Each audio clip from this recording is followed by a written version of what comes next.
Okay, hello, you lovely people. Thank you so much for being here with us today. My role is to talk to you about Post-Frassati Fest. So I just want to set the scene. Imagine that you have just finished Paris time and it went awesome, and then a kid asks, okay, so what's coming up next? When are we going to do this again? Why don't we do adoration more at our parish? They're going to ask you these things, and you do not want your response to be, yeah, not a clue. so I get to help you make a game plan for how you can help make this a positive experience, not only at Frassati Fest, but extend it in a way that fuels your vision for youth formation. First thing I'm going to do is go firsthand to a couple people who are the experts in this, a couple of our youth. We are going to go live on the scene to Culver's, which is where last year after Frassati Fest we held a Culver's catch-up. Get it? Sorry, that was pretty lame. But we held a Culver's catch-up follow-up meeting, and here are a couple of the alums to share their thoughts on how we can support them better after Frassati Fest. We are live at Culver's with two Frassati alums who are prepared to share with us their wisdom. Because rather than me talking at your face, I'd rather talk to actual youth. We have Ethan DeKelver and Jonah Gelker. All right, guys, so you can look at us now. Okay.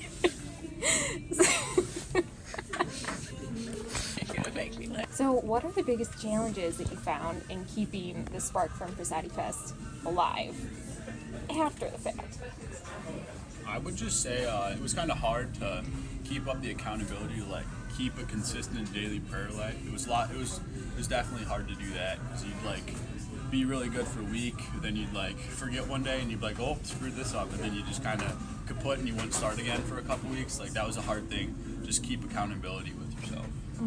I'll just say the same thing as Jonah. Just keeping up with the day-to-day stuff is quite a bit of a challenge. You know, it's different when you get back from it and you're resuming your normal life. You're like, oh, well, this is different. So what's one thing that your youth ministers can do to support you? What's going to be the most helpful thing that we can be doing after Frassati Fest for you? I would say small groups, because small groups and meeting every week, that's just a really good thing. It doesn't have to be for that long, but just something to keep the spark going. Okay, so here's the thing. We know you're going to be exhausted after Frassati Fest. We know that. You're not going to get enough sleep. But you want to do this as soon as possible after. We chose the Tuesday after Frassati Fest, and it proved to be the perfect time to do this.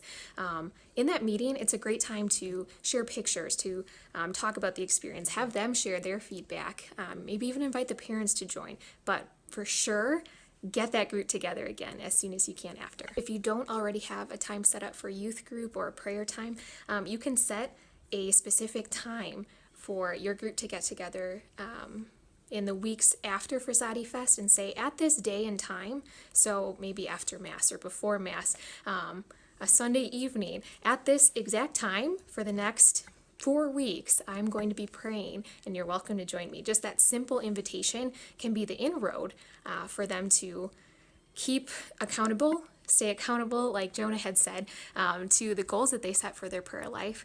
And also that could be the seeds that plant a group that might start up. If you already have that space in place, that's awesome. Use those kids in that space to speak and give a testimony about Frassati Fest and its impact, especially while it's still fresh. So keep it moving, keep it moving. Another idea for something you could do, you could have your teens write a letter to themselves at parish time and then send that follow-up letter maybe a few weeks later, maybe a few months later. But that's a good way for them to reflect when they're in the moment, when they have all this energy and all this passion flowing, and then remind themselves of that down the road. So networking is another thing. If you are not following at Sacred Hearts Youth, you're missing out.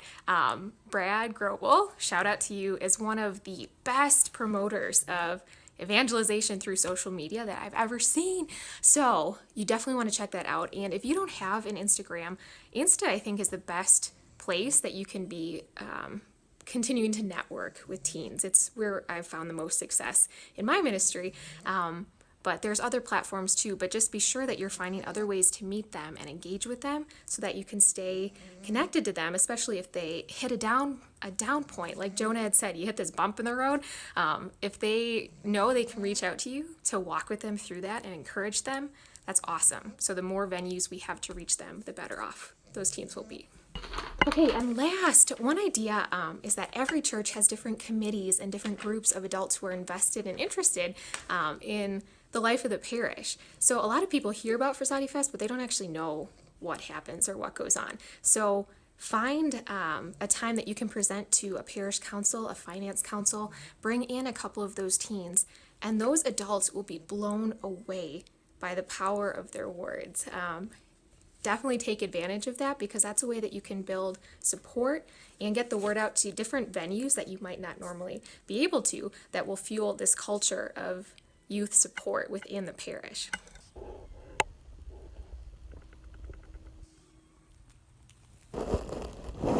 Thank you to our sponsors from Culver's for providing Wisconsinites with fresh Wisconsin dairy since day one. we gotta look off in the distance while she's talking, and then I'll tap your leg, and we're gonna both look at the camera. Snap to the camera.